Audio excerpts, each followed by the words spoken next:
গুলো অনেক বড় ব্যাপক, কিন্তু শিরকের মতন ভয়াবহ বিষয় থেকে সতর্ক থাকার জন্য সকাল বিকাল, যেহেতু আমরা অনেক বুঝি না, অনেকেই বুঝি না আসলে শিরকের এত ব্যাখ্যা, কুসংস্কারে গোটা সোসাইটি ভরা।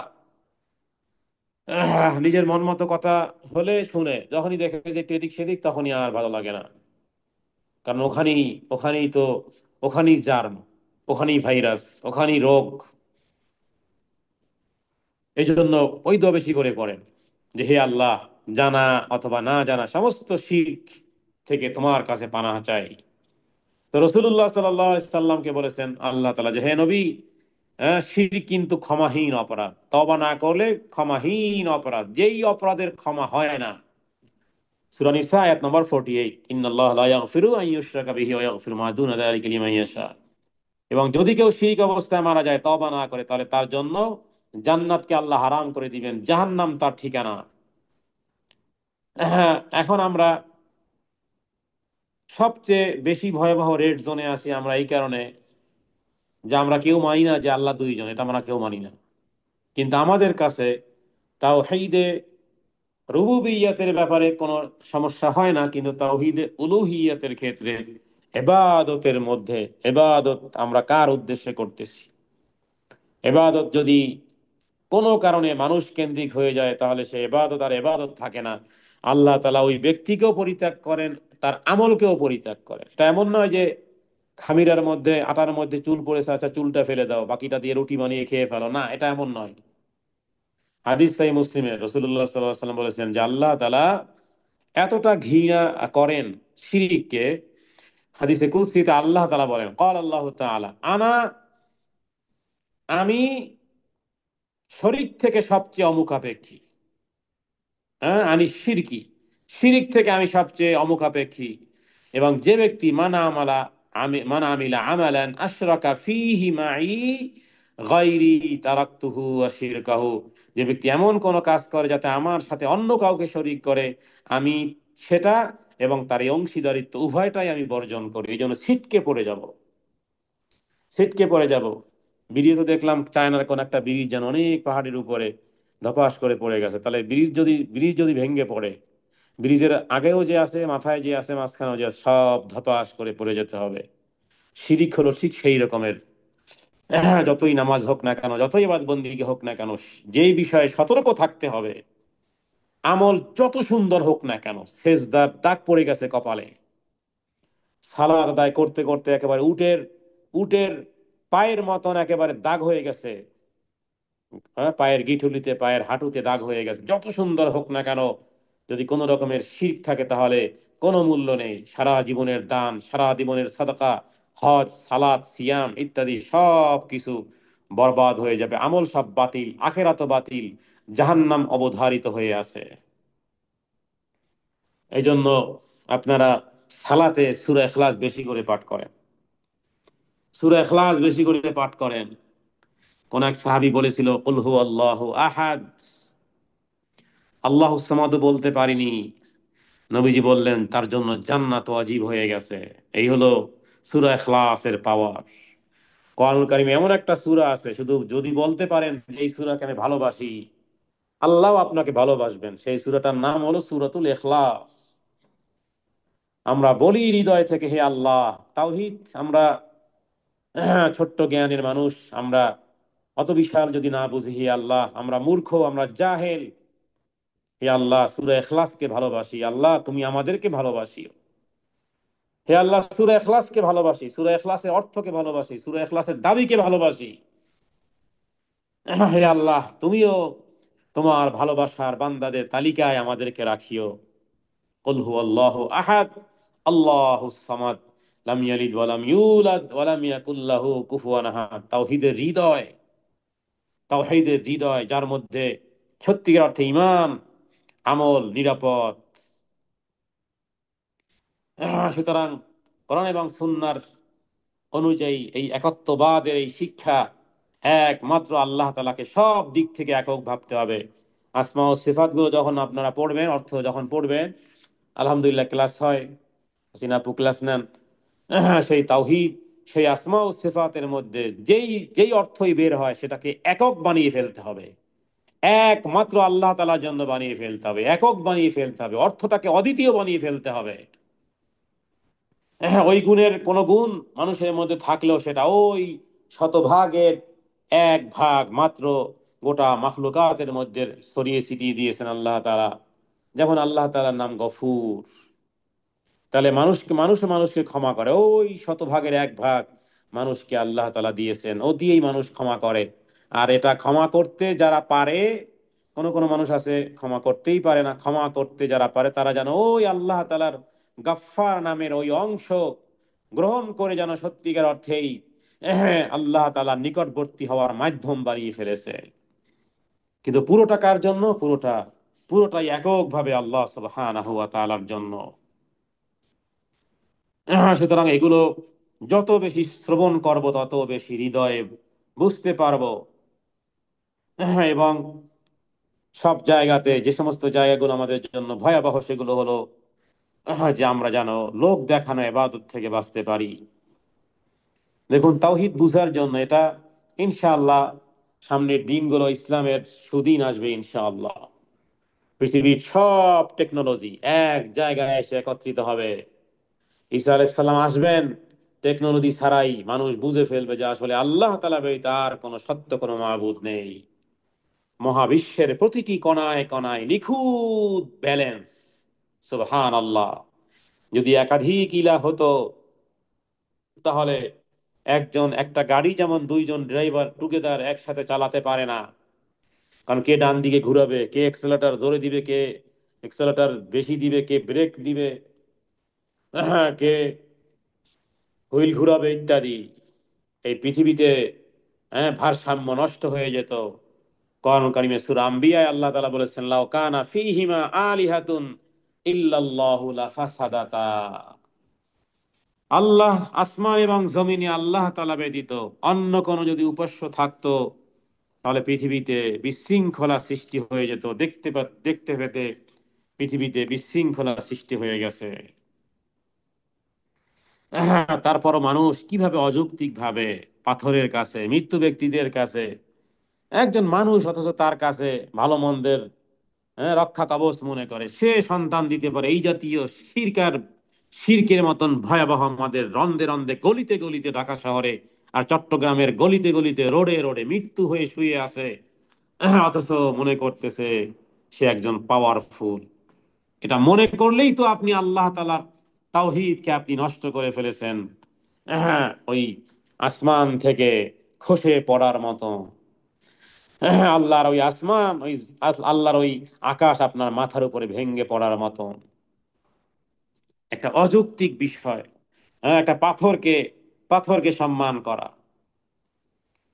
সুতরাং একক ছত্র ক্ষমতার অধিকারী এই মহাবিশ্বে একক নিয়ন্ত্রণ ব্যবস্থায় বুঝায় প্রতিদিন সূর্য যেদিক থেকে ওঠে, সূর্য অস্ত যেখানে যায়, চাঁদ আসতেছে রাতে, রাত আসতেছে দিন, দিনের পরে রাত, রাতের পরে দিন, পৃথিবীর এই নিজাম, এই নিয়ন্ত্রণ ব্যবস্থা, এই মহাকর্ষ, আহ, এই নিউটনিয়ান ফোর্স, এই কোয়ান্টাম মেকানিক্স ইত্যাদি সব কিছু, চিকিৎসা বিজ্ঞানের মাধ্যমে ডিএনএ বলেন, কোষ বিভাজন বলেন, সব কিছু চূড়ান্ত একক শক্তির উপস্থিতি প্রমাণ করে। উল হু আল্লাহু আহাদ, এর বাইরে আর কিছু থাকার কথা নয়। সুতরাং মৃত্যু ব্যক্তি আর পাথর মানুষের উপকার করতে পারে না, এটা বৈজ্ঞানিকভাবে অসম্ভব। হ্যাঁ, সুতরাং তাওহীদ যে কত বড় হৃদয়ের প্রশান্তি! সুবহানাল্লাহ।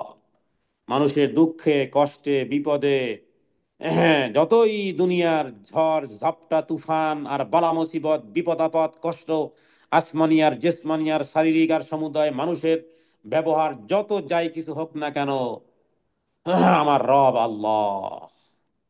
আমি মুখ দিয়েও না বললে কত কথা রাসূলুল্লাহ সাল্লাল্লাহু আলাইহি ওয়াসাল্লাম মুখ দিয়ে বলেননি, স্বভাবের কারণে, লাজুকতার কারণে, লজ্জার কারণে নবীজি অনেক কথার উত্তর তিনি দেননি। কিন্তু আল্লাহ তাআলা ওহী অবতীর্ণ করে রাসূলুল্লাহ সাল্লাল্লাহু আলাইহি সাল্লামের সেই কথার প্রতি উত্তর দিয়েছেন। যখন আবু লাহাব বলেছিল যে হে মোহাম্মদ তোমার হাত ধ্বংস হোক, নবীজি এটা সম্ভব নয় যে আবু লাহাবকে নবীজিও বলবেন আরে তোর বেটা তোর হাত ধ্বংস হোক, না, নবীজি কিপ কোয়াইট ছিলেন। এজন্য আল্লাহ যদি খুব বেশি রাগান্বিত হন কারো প্রতি, আল্লাহ মাফ করুক, রাগ তো পুরোটাই শয়তান থেকেই, তাহলে একটা কাজ যদি করতে পারেন, চুপচাপ থেকে আল্লাহর কাছে যদি বিচার দিতে পারেন, সত্যিকার অর্থে সে বিচার যে কেমন বিচার! যারা চুপ থেকেছেন, দুধারী তরবারি, তরবারির একদিক থেকে আপনারা জানেন কাটে, চুপ থাকা দুধারী তরবারি দোনো দিকে কাটে। হ্যাঁ, হ্যাঁ, দুই দিকে কাটে। চুপ থাকা এমন এক তরবারি, দুনিয়ার জীবদ্দশায় আল্লাহ তাআলা চোখের সামনে অনেক সময় দেখিয়ে দেন। চুপ থাকা, চুপ থাকার এই দুধারী তরবারি যদি আপনি ধারণ করতে পারেন, আল্লাহ তাআলা আপনাকে চোখের সামনেই দেখিয়ে দিবেন, চোখের সামনেই দেখিয়ে দিবেন। একটা গালির পরিবর্তে একটা বড় শক্ত ধরনের, একটা গালির একটা বোমা আপনাকে বের করার মাধ্যমে আপনি ফেল হয়ে গেলেন, আপনি পরাজিত হয়ে গেলেন। বিচারটা আর থাকলো না।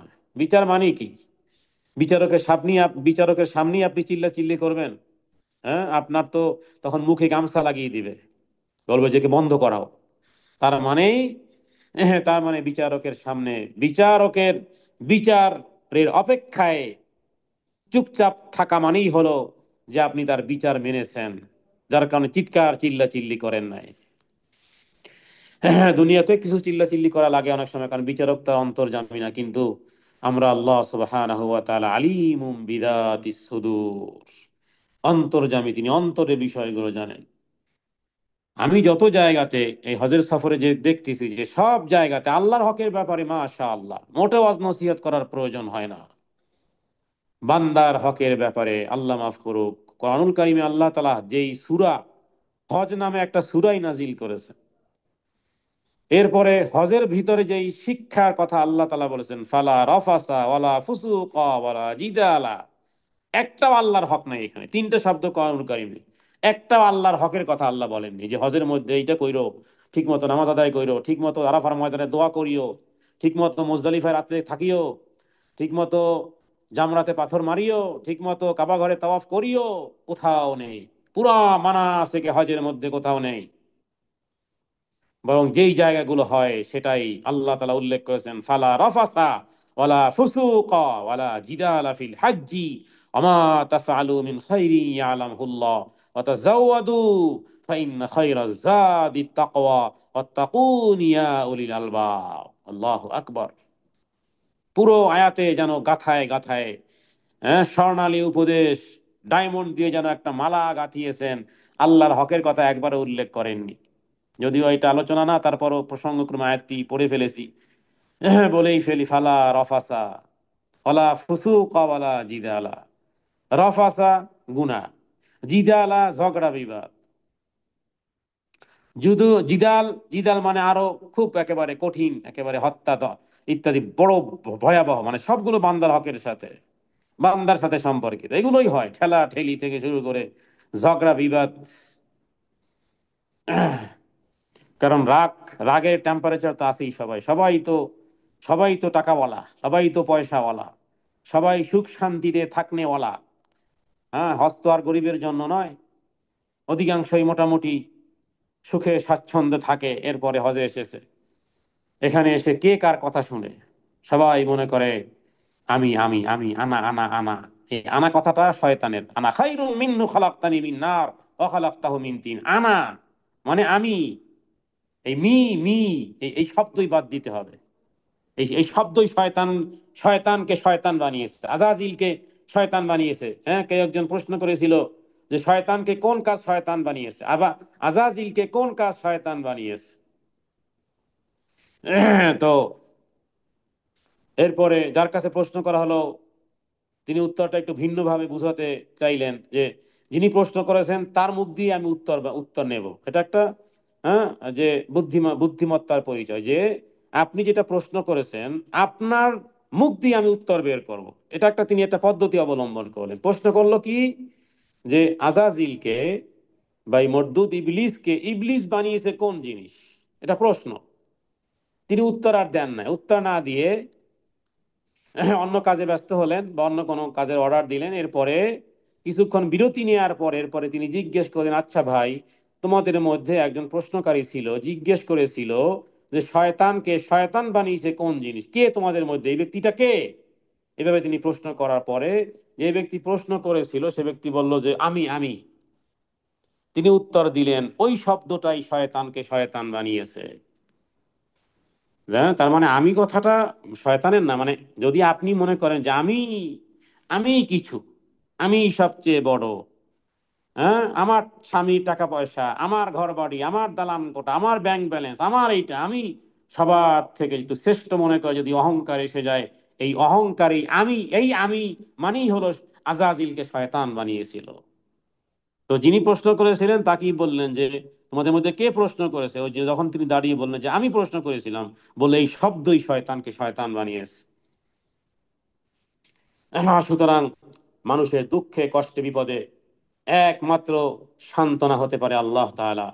কারণ মানুষ আপনাকে কষ্ট দিবে, মানুষ আপনাকে গালাগালি করবে, মানুষ সারা পৃথিবীর মানুষ কয়লাকে স্বর্ণ বললে কয়লা কোনোদিন স্বর্ণ হয় না, আবার স্বর্ণকে কয়লা বললে স্বর্ণ কয়লা হবে না। সুতরাং যে যা বলল, সবচেয়ে বেটার হলো যে একেবারে কোয়াইট হয়ে যাওয়া, চুপচাপ হয়ে যাওয়া, বাস। আহ, আল্লাহর সন্তুষ্টির জন্য চুপচাপ হয়ে যাওয়া। ফালা রফাসা ওয়ালা ফুসুক ওয়ালা জিদালা ফিল হাজ্জি। এই হজের ভিতরে এই কাজগুলো করিও না। হজ্জে মাবরুর হওয়ার জন্য এই তিনটি, আল্লাহু আকবার, চোখের সামনে যেগুলো দেখতেছি বাসে উঠতে গিয়ে, হ্যাঁ, এক জায়গা থেকে আরেক জায়গাতে স্থানান্তর, দেখেন কোথায় কাবা ঘরকে রেখে সেই কোথায় মরুভূমিতে আল্লাহ নিয়ে গেছেন একটু চক্কর দেওয়ানোর জন্য, যে দেখি এই চক্করে মরুভূমির এই ময়দানে এই গরমের খুদ তাপে দেখি আসার যাওয়ার মধ্যে দেখি কে কেমন কার সাথে কি আচরণটা করো। তাহলে কোথায় কাবা ঘর আর কোথায় আরাফার ময়দানে, হ্যাঁ, উন্মুক্ত ময়দানে, এই মুজদালিফার উন্মুক্ত ময়দানে সেই মিনার তাবুতে আল্লাহ সেখানে চক্র কেন দেওয়ালেন? এতগুলো মানুষ একসাথে টুগেদার, আরাফার দিন মক্কা খালি, হ্যাঁ, মদিনা খালি, সব আরাফার ময়দানে কেন? ফালা রফাসা, দেখি ফালা রফাসা করো কিনা, জিদালা করো কিনা। এটা শুধু হাজিদের জন্যই নয়, এর আপনার আমার প্রত্যেক ব্যক্তির জীবনে ফালা রফাসা ওয়ালা ফুসুক ওয়ালা জিদাল, এই তিনটি জিনিস সব বান্দার সাথে সম্পর্কিত। এরপর আল্লাহ ওমা তাফআলু মিন খাইর, দেখো তুমি যদি ভালো কিছু করো, তাফআলু মিন খাইর, হ্যাঁ, তাহলে সেটা আল্লাহ তাআলা খুব ভালো করে জানেন, খুব ভালো করে জানেন। কারো কাছে বলতে হবে না, কারো কাছে বলতে হবে না আমি এটা করেছি, আমি ওটা করেছি, আমি এই এই প্রার্থনা করেছি, আমি এত তাওয়াফ করেছি, এত এত সাই করেছি, এই করেছি সেই করেছি। আমা তাফআলু মিন খাইর ফাইন্নাহু ইয়ালামুল্লাহ, আল্লাহ খুব ভালো করে জানেন। এরপরে ওয়াতাজাওয়াদু ফাইন্না খায়রাজ যাদি তাকওয়া, একটা সামান যেন সব সময় তোমাদের বৃদ্ধি হতে থাকে, সেটা হলো ওয়াতাজাওয়াদু, মানে বৃদ্ধি করো। ফাইন্না খায়রাজ যাদি তাকওয়া, পাথেও, পাথেও, দুনিয়ার পাথেও, আখেরাতের পাথেও, সেটা হলো তাকওয়া, তাকওয়াটাকে বৃদ্ধি করো। ফাইন্না খায়রাজ যাদি তাকওয়া, শুনে রাখো, ওয়াত্তাকুন ইয়া উলিল আলবাব, হে বিশ্ববাসীর জ্ঞানীরা, আল্লাহ তাআলাকে ভয় করো। কে কত জ্ঞানী, কে কত ক্যারিয়ারের, কে সব বোঝা যাবে হজের সফরে আসলে। এখানে সত্যি কষ্টের বিষয়, হ্যাঁ, চোখের সামনে অনেক অনাকাঙ্ক্ষিত অনেকগুলো বিষয় ঘটবে, বাস জবানকে চুপ।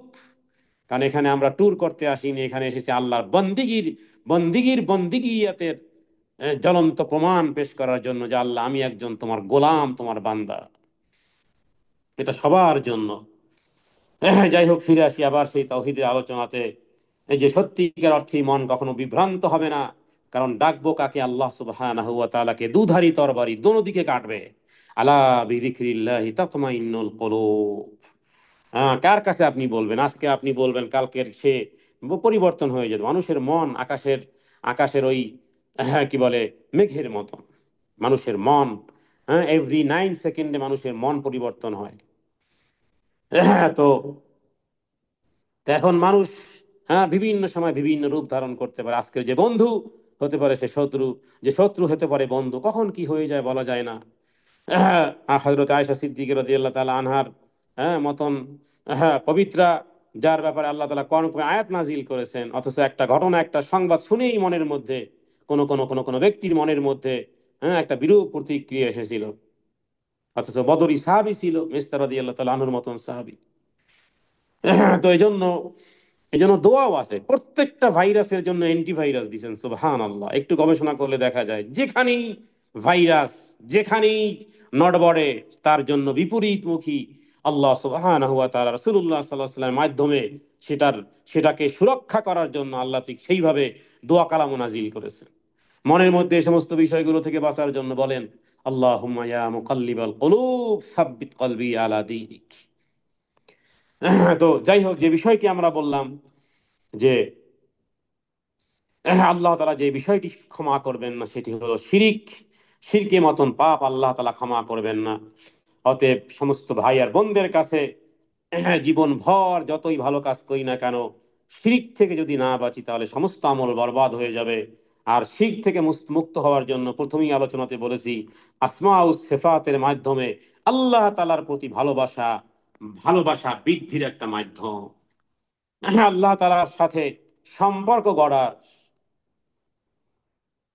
কারণ আল্লাহ তাআলা আসমা ও সিফাত গুলো সত্যিকার অর্থেই সেটা যেটাই হোক না কেন আরেকবার পড়াশোনা আপনাদেরকে করতে হবে, আরেকবার নূতন করে পড়াশোনা করতে হবে।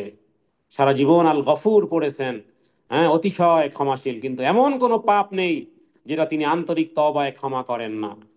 হ্যাঁ, মানুষের সীমা থাকে, তিনি মানুষকে সীমাহীন ভাবে ক্ষমা করেন। অথচ আপনি যতই বিশ্বস্ত হোক না কেন আপনার, হ্যাঁ, কাছের বা পরিচিত বা বন্ধু বা বান্ধব, এমনকি স্বামী স্ত্রী দীর্ঘদিনের সংসার, 60-70 বছরের সংসার, কখনো কখনো বুড়ো বয়সে এই ঠুনাঠুনি লেগে যায়। 60 বছর 70 বছর হয়ে গেছে, হ্যাঁ, একবারে টসটসে যুবক ছিল, একেবারে যুবতী ছিল, ষোড়শী কন্যা ছিল, সেই সময়কাল থেকে চলা শুরু হয়েছে, 80 বছর বয়সে এসেও কথার একটু বিপরীত হয়ে গেছে, অমনি খেউ খেউ করে উঠেছে। এটা আমাদের স্বভাব।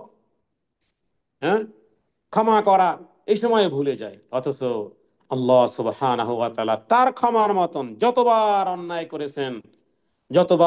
করেছেন সত্যিকার অর্থে যদি রুজু করতে পারেন, আল্লাহ সব ভুলে যান, আল্লাহ সব মাফ করে দেন।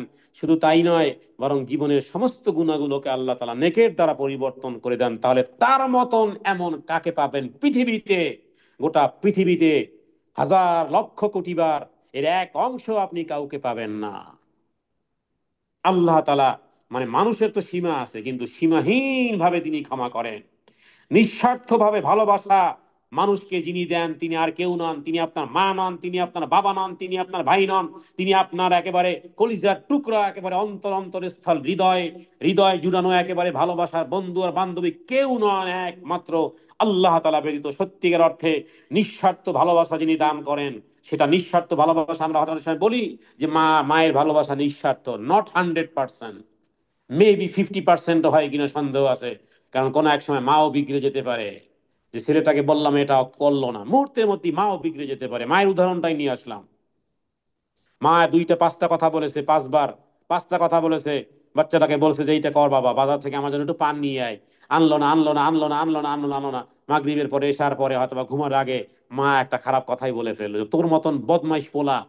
হ্যাঁ, কত রকমের খারাপ কথা মহিলারা বলে ফেলে। তাহলে সকাল থেকে তোরে পান আনতে বললাম, পান আনলি না তুই, এখন রাতের বেলা মা চটে গেছে, রাগের মাথায় সন্তানকে গালিও দিয়ে ফেলতে পারে। হাইয়া আলাস সালাহ 5 বার বলা হয়েছিল, আসসালাতু খায়রুম মিনান নাওম 5 বার বলা হয়েছিল। কখন, কই, আপনি তো ঘুমিয়েই ছিলেন। হ্যাঁ, ঘুমেই তো আপনি ছিলেন, হাইয়া আলাস সালাহ বলার সময় ঘুমেছিলেন। অথবা এই সময় নামাজ, ওই সময়, ওই সময় নামাজ, এই সময়। 24 ঘন্টা আপনি বিরোধিতা করেছেন আল্লাহ তাআলার সাথে। 24 ঘন্টার প্রত্যেকটা সেকেন্ড আপনি রবের দুশ্মনী করেছেন। তারপরও আপনি যখন ইয়া গফুর বলে আপনি যখন ক্ষমা চান, যখন আপনি বলতে পারেন যে হে আল্লাহ, আমার জীবনের সমস্ত অন্যায়গুলো ক্ষমা করে দাও, কোরআন আর সুন্নাহ বলতেছে আল্লাহ তাআলা ক্ষমা করতে দেরি করেন না। কোথায় পাবেন এমন এক মহান সত্তা? তিনি অদূত নিঃস্বার্থ ভাবে তিনি ভালোবাসেন। মানুষের বিচার ভিন্ন ভিন্ন সময় হয়, পক্ষপাত দুষ্ট হয়, কিন্তু আল্লাহ তাআলার ন্যায় বিচারে এক চুল ত্রুটি হয় না। এটা এমন এক ভালোবাসার ভিত্তি, এমন এক ভালোবাসার ভিত্তি, যা আমাদের হৃদয়কে প্রশান্তি করে দিবে।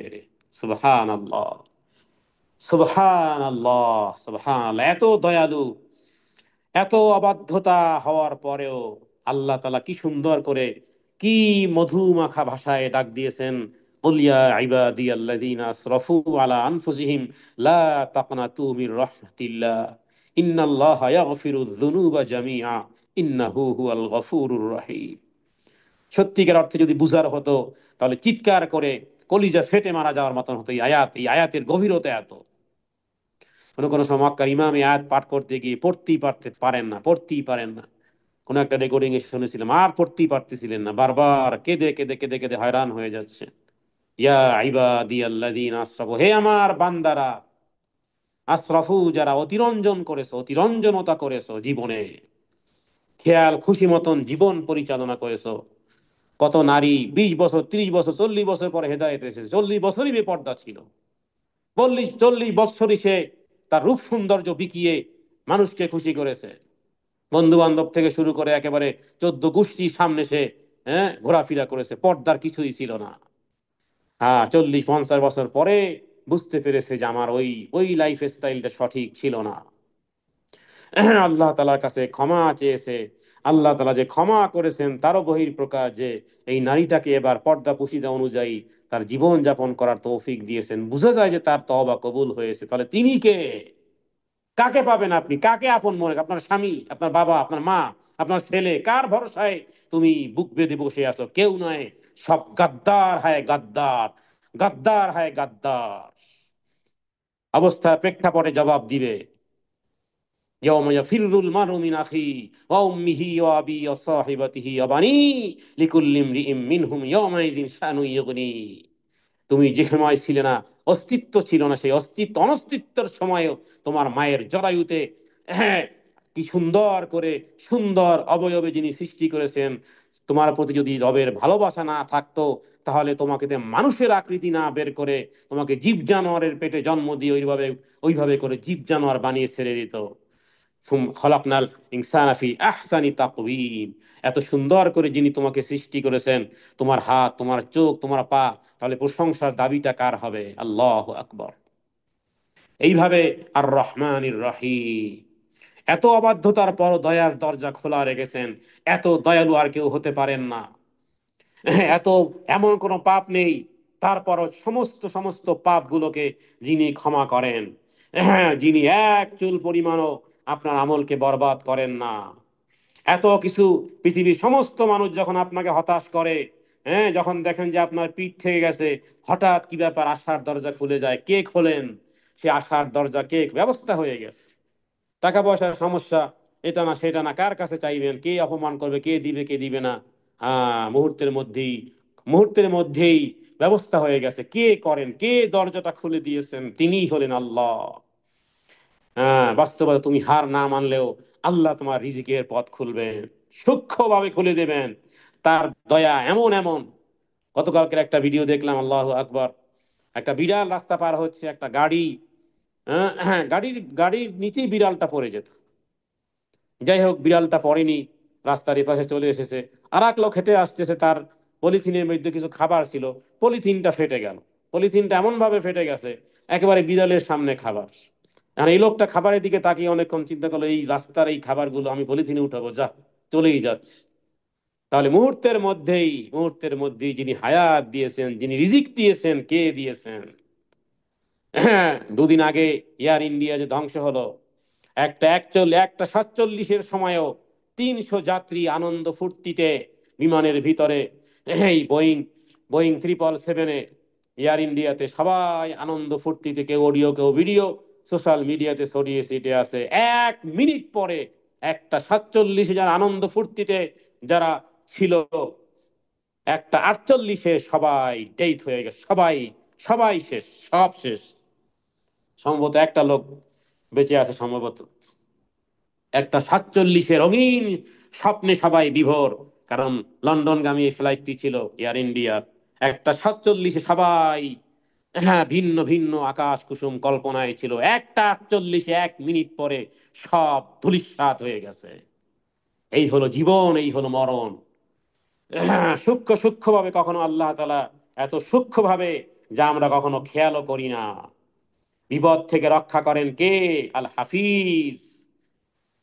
তিনি চোখে দেখা না দেখা বিপদ থেকে রক্ষা করেন। প্রতিনিয়ত বেঁচে আছি, নিঃশ্বাস নিচ্ছি, এই নিঃশ্বাস, কার্বন ডাই অক্সাইড ছেড়ে দিচ্ছি, অক্সিজেন নিচ্ছি, কার হাতে? সে রবের জন্য কি সময় ব্যয় করা যায় না? সুতরাং তুমি যার সঙ্গে বারবার অন্যায় করো, সেই তোমাকে বারবার ক্ষমা করে। এর চেয়ে বড় ভালোবাসা আর কি হতে পারে? আল্লাহর প্রতি ভালোবাসা মানে শুধু চোখের পানি ঝরানো নয়, বরং গুনাহ থেকে দূরে থাকো। তার সন্তুষ্টির পথে চলাই হলো প্রকৃত প্রকৃত ভালোবাসার দাবি। মানুষকে আমরা ভালোবাসি, ব্যর্থ করে দেয়, কিন্তু আল্লাহকে ভালোবাসলে কখনো হতাশ হবে না। লা ইউহিবু মিন মান রাজা, যে ব্যক্তি আশা করে তিনি তাকে নিরাশ করেন না। আল্লাহ তাআলার নামগুলো এমন এক দরজা, যার প্রতিটি নামেই এক এক রকম ভালোবাসা লুকিয়ে আছে। আল্লাহু আকবার কাবীরা। আল্লাহ তাআলা আসমা ও সিফাতের প্রত্যেকটার সাথে ভিন্ন ভিন্ন ভালোবাসা লুকিয়ে আছে। এক একটা জানলে এক এক ভাবে আল্লাহ তাআলার প্রতি আপনি ঝুঁকে পড়বেন। সেজদাতে গিয়ে আপনার বলতে মনে হবে সুবহানা রাব্বিয়াল আলা। এই জন্য প্রতিদিন আসমা ও সিফাত গুলো এক একটা করে জানার চেষ্টা করেন, উপলব্ধি করার চেষ্টা করেন। ভালোবাসায় জড়িয়ে যাবেন, ভালোবাসায় জড়িয়ে যাবেন, সমস্ত গোপন দুঃখগুলো দূর হয়ে যাবে। হ্যাঁ, সবচেয়ে লুকানো কান্না যেটা কেউ বুঝবে না, সেটাও আমার রব জানেন। সুতরাং আল্লাহ তাআলার এই উপলব্ধিটা যেন আমাদের মধ্যে থাকে। কোরআন কারীমে আল্লাহ বলেছেন, কুল মাই ইয়াকলাউ বিল লাইলি ওয়ান নাহার মিনার রহমান, বলো রহমান ব্যতীত কে আছে রাত্রি এবং দিনে তোমার হেফাজত করবে। কত ভাবে আল্লাহ আমাদেরকে হেফাজত করেন। সুতরাং তুমি যাকে ভালোবাসো সে একবার অবহেলা করলে তুমিও মুখ ফিরিয়ে নাও। হ্যাঁ, কত রকমের ভুল ভুল হ্যাঁ, ভুল মিসগাইড আছে, অনেক সময় ভুল বুঝাবুঝি আছে। ভুল বুঝাবুঝিতেও কিন্তু অনেক সংসার, হ্যাঁ, অনেক সুখের সংসার আগুন লেগে যায়। দীর্ঘদিনের সংসার ভুল বুঝাবুঝি, আর কিচ্ছু না। সেটা শয়তান শয়তান ঘটিয়েছে। ভুল বুঝাবুঝি হয়, ভুল বুঝাবুঝির মাধ্যমে কত কিছুই হয়।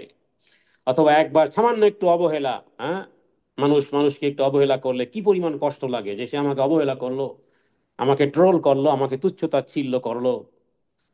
অথচ আমরা রবের সাথে হাজারো গুনাহের পরও যিনি দয়া করতে বিরক্ত হন না, সমস্ত পাপ তার দয়ার সামনে কিছুই না।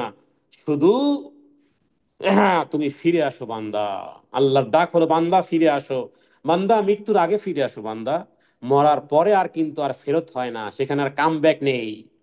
মরার পরে আর হয় না, মৃত্যু সময় আর তওবা হয় না। মৃত্যুর পরে আর কোনো ইবাদত নেই, মৃত্যুর পরে আদেশ নেই, মৃত্যুর পরে নিষেধ নেই, মৃত্যুকালেই সব বন্ধ হয়ে যায়। আপনি আমি যদি সেন্সলেস হয়ে যায়, তাহলে শরীয়তের দাবি অনুযায়ী আপনার সালাত নেই। সেন্সলেস, হ্যাঁ, আপনি আইসিইউতে শুয়ে আছেন, শেষ, আপনার সালাত আর নেই। আপনার সিয়াম নেই, জাকাত নেই, হজ নেই, জাকাত দান নেই, কিচ্ছু নেই, সব সেন্সলেসের সাথে সব শেষ হয়ে গেছে। বান্দা সেন্স থাকতে, সেন্স থাকতে বলো সুবহান আল্লাহ, সেন্স থাকতে বলো আলহামদুলিল্লাহ, সেন্স থাকতে বলো আল্লাহু আকবার, সেন্স থাকতে বলো কুল হু আল্লাহু আহাদ আল্লাহুস সামাদ লাম ইয়ালিদ ওয়া লাম ইউলাদ ওয়া লাম ইয়াকুল লাহু কুফুয়ান আহাদ। অন্তর থেকে বলো লা ইলাহা ইল্লাল্লাহ। অন্তর থেকে বলো ইয়া রহমান ইয়া রহিম, আমি জানি তুমি আমাকে ভালোবাসো, আমি তোমার দয়ার দয়ার দয়ার ছায়ায় আমি ফিরতে চাই। হ্যাঁ, সালাতে দুই সেজদার মধ্যে আপনারা কয়জনে দোয়া পড়েন ঠিকঠাক মতো জানি না। কত বড় সাংঘাতিক দোয়া, সিরিয়াস দোয়া। আল্লাহুম্মা গফিরলি আর হামনি ওয়াহদিনি, কখনো কি উপলব্ধি করেছেন? এমনি তো পড়েন অনেকে হয়তো, বা কখনো কি উপলব্ধি করেছেন দুই সেজদার মধ্যখানে যে দোয়াটা? ভালোবাসা কি এতদিন পড়তেছেন, ভালোবাসা সৃষ্টি হয় না কেন? বুঝেন না, বুঝেন না। মন্ত্রের মতো আপনি মুখস্থ পড়ে যান, প্র্যাকটিস করেন, মনে করেন যে দায়িত্বটা শেষ করে ফেলি তাড়াতাড়ি। হ্যাঁ, 10টা সেজদা দিয়ে তাড়াতাড়ি দায়িত্বটা শেষ করি, 8টা সেজদা দিয়ে। না, আল্লাহ হুম্মা গফিরলি আর হামনি অহদিনী আর জুকনি ও আফিনি অজবুরনি অরফানি। পৃথিবীর কোন ক্যারিয়ার, পৃথিবীর টাকা পয়সা আপনাকে অরফানি করবে না, বরং অরফানি করতে পারেন যিনি, সেই মহান সত্তা আল্লাহ সুবহানাহু ওয়া তাআলা। সুতরাং উপলব্ধি যদি না থাকে, উপলব্ধি যদি না থাকে, তাহলে আপনার তওবা বলেন, আপনার ইস্তেগফার বলেন, আপনার নসিহত বলেন, সব সব এদিক সেদিক হয়ে যেতে পারে।